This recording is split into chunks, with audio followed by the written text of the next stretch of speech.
আসসালামু আলাইকুম ওরহমতুল্লাহ। প্রিয় দর্শক মণ্ডলী, আল্লাহর রহমতে, আল্লাহর মেহেরবানিতে আপনারা সবাই ভালো আছেন এবং আল্লাহ পাক আমাকেও ভালোই রেখেছেন। তো আজকে একটি বিষয় নিয়ে আপনাদের মাঝে আসলাম, যে বিষয়টি হলো অত্যন্ত গুরুত্বপূর্ণ বিষয়। আর সেটা হলো আমাদের এই সময় যে একজন মানুষের পতন হয়েছে, আর সেই পতন যার হয়েছে সেই লোকটিকে আপনারা হয়তো সবাই বুঝতে পারছেন। আল্লাহ রাব্বুল আলামিন বলছেন, ওয়া তুইজ্জু মান তাশা ওয়া তুযিল্লু মান তাশা। ভাই, একটি কথা জানিয়ে রাখি যে ইজ্জতের মালিক হলো আল্লাহ। আল্লাহ রাব্বুল আলামিন বলেছেন, আর আল্লাহ পাক যদি না চান তাহলে বেইজ্জতি করেন, আর তাকে এমন বেইজ্জতি করেন যে বেইজ্জতির কোনো সীমা থাকে না। আল্লাহ রাব্বুল আলামিন মানুষকে কিছু সময়ের জন্য ছাড় দিয়ে রেখেছেন, যে তোমরা ইচ্ছা স্বাধীন, তোমাদেরকে সময় দেওয়া হয়েছে, তোমাদেরকে ব্রেন দেওয়া হয়েছে, তোমাদেরকে মূল্যবান তাকত দেওয়া হয়েছে, শক্তি দেওয়া হয়েছে, শরীরের অঙ্গ প্রত্যঙ্গকে ঠিক রেখেছেন যে তোমরা যাহা ইচ্ছে তাহাই করতে পারো। যেভাবে এক্সাম্পল হিসেবে আমরা দেখি যে পরীক্ষার হলে যখন স্টুডেন্টরা যখন পরীক্ষা দিতে যায়, তখন 3 ঘন্টার জন্য তাদেরকে ছাড় দেওয়া হয়। তাদের যা ইচ্ছা তাহাই তারা কি করে লিখতে পারে। যদি 0 0 0 যদি লিখতে থাকে, কোনো মানুষ তাকে না করবে না, মানা করবে না। কিন্তু যখন রেজাল্টটা হয়ে যাবে, তখন তো ওপেন হয়ে যাবে, খোলা হয়ে যাবে, তার সে বিষয়টা মানে একেবারে সবাই জেনে ফেলবে যে সে পরীক্ষায় লিখতে পারে নাই বা পরীক্ষায় ভুল লিখেছে, আর তার সেই জন্য পরীক্ষাটা কি হয়েছে, খারাপ হয়েছে। তো আমরা সবাই বুঝতে পারলাম যে সেই লোকটি হলো শেখ হাসিনা। এই শেখ হাসিনা অনেক দিন, অনেক বছর রাষ্ট্রপ্রধান হিসেবে নির্বাচিত হয়ে আসছিল, কিন্তু এখন এত দামি মানুষ হওয়ার সত্ত্বেও সে নিজে একটি দেশ চালাতো, আর সে নিজে আজকে নিজের দেশ ছেড়ে পালাতে হচ্ছে। কি জন্য পালাতে হচ্ছে? প্রিয় দর্শক মণ্ডলী, সবাই জানতে পারলেন, সবাই হয়তো জানেন যে কি জন্য সে বাংলাদেশ ছেড়ে ভারতে আসছে বা কি জন্য তাকে দেশ ছাড়তে হয়েছে। উনি অনেক মানুষকে দেশ ছাড়া করেছেন, অনেক আলেমকে নির্যাতিত করেছেন, অনেক আলেমকে জেলখানায় রেখে অনেক কষ্ট দিয়েছেন। তো আল্লাহ রাব্বুল আলামিন বলছেন, কোনো ব্যক্তি যদি আমার বান্দাকে কষ্ট দেয়, আমার মুমিন বান্দাকে কষ্ট দেয়, কোনো আলেমকে বেইজ্জতি করে, সে যেন আমার সঙ্গে যুদ্ধ ঘোষণা করলো। তো শেখ হাসিনা তো তাই করেছিল। আমরা অনেক অনেক শুনেছি, হযরত মাওলানা দেলোয়ার হোসেন সাইদি, উনি এমন একজন মানুষ ছিলেন যে শুদ্ধভাবে দেশকে পরিচালনা করার মতো ওনার ক্ষমতা ছিল। কিন্তু ওনার সঙ্গে যুদ্ধ করে করে কিছু খারাপ মানুষ সঙ্গে নিয়ে শেখ হাসিনা বলপূর্বকভাবে এতদিন দেশ চালায় আসছিল, অর্থাৎ রাষ্ট্রপ্রধান হিসেবে নির্বাচিত হয়ে আসছিল। কিন্তু এখন তার দশা কি? ভাই, তার দশা কি হয়েছে এখন? তো সবাই একটু চিন্তা করুন যে মানুষ যদি বেশি বাড়ে তাহলে তার পতন হয়। মানুষ যদি অহংকারী করে, মানুষ যদি অহংকারী হয়ে যায়, তাহলে আল্লাহ পাক তাকে ভালোবাসে না, আর তার পতন অনিবার্য।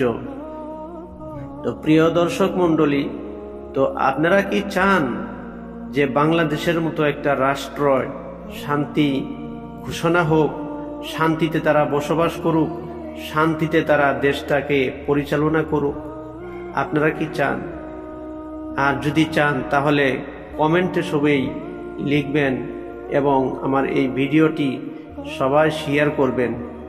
আর এটাও বলবেন যে পরবর্তীতে আমরা বাংলাদেশের জন্য কাকে চাই। তো আমার ইচ্ছা, আমার মনের থেকে আমি বলতেছি যে বাংলাদেশের মতো জায়গায় এমন একটি নিষ্ঠবান মানুষ আমি চাই, যে নাকি রাষ্ট্রপ্রধান হলে সবার সঙ্গে সমানভাবে ব্যবহার করবে, সবার সঙ্গে একই আচরণ করবে, সবাইকে এক নজরে দেখবে।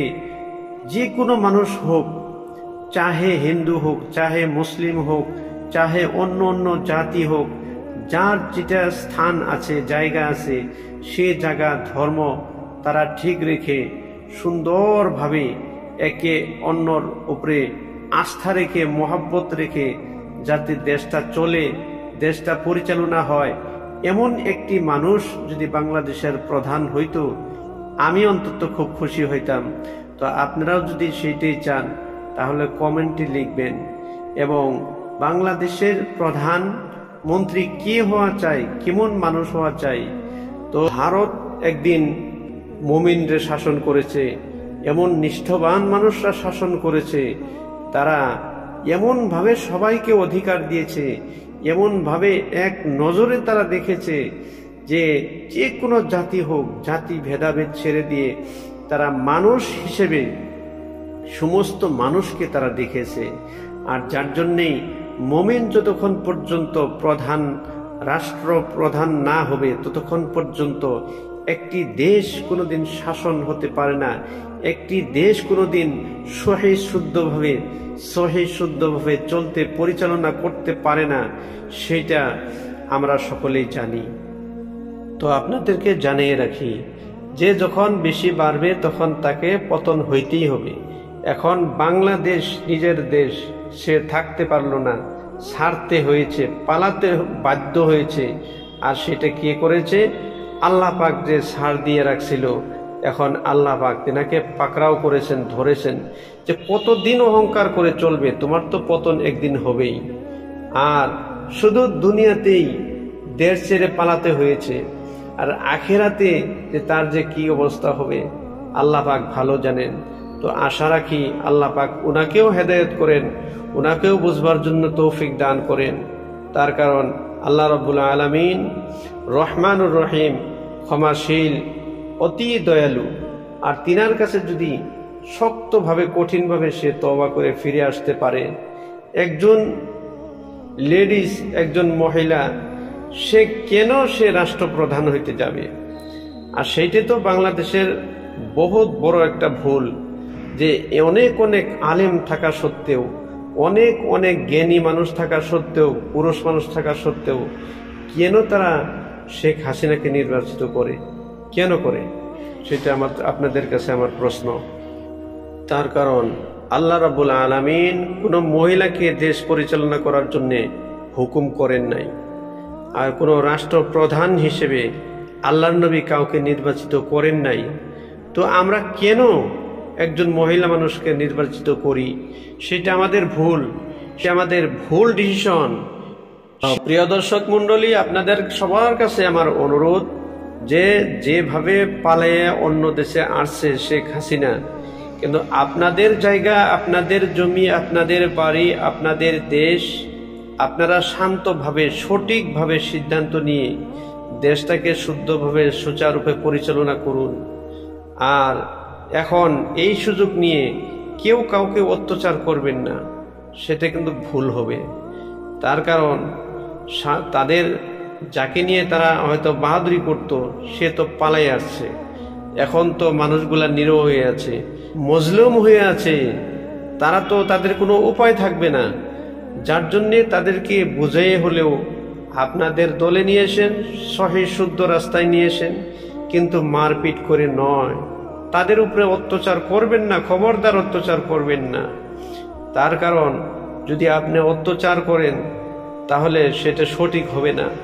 তাদেরকে বুঝিয়ে, তাদেরকে সঠিক রাস্তায় আপনারা উঠিয়ে দেন, তাতে আপনাদের অনেক সওয়াব হবে, তাতে আপনাদেরই উপকার আসবে।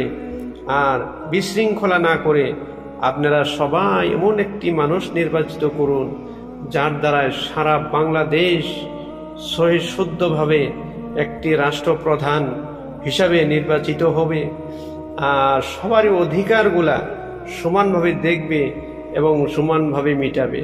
তো আমরা সেটাই চাই। তো প্রিয় দর্শক, আপনারা সবাই এই ভিডিওটি কেমন লাগলো বা এর ভিতরে কোনো ভুল যদি থাকে সেটাও বলবেন।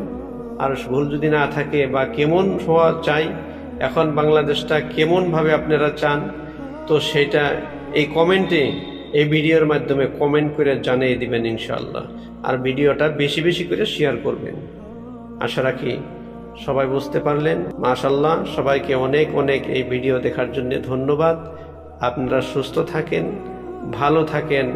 আল্লাহ হাফিজ।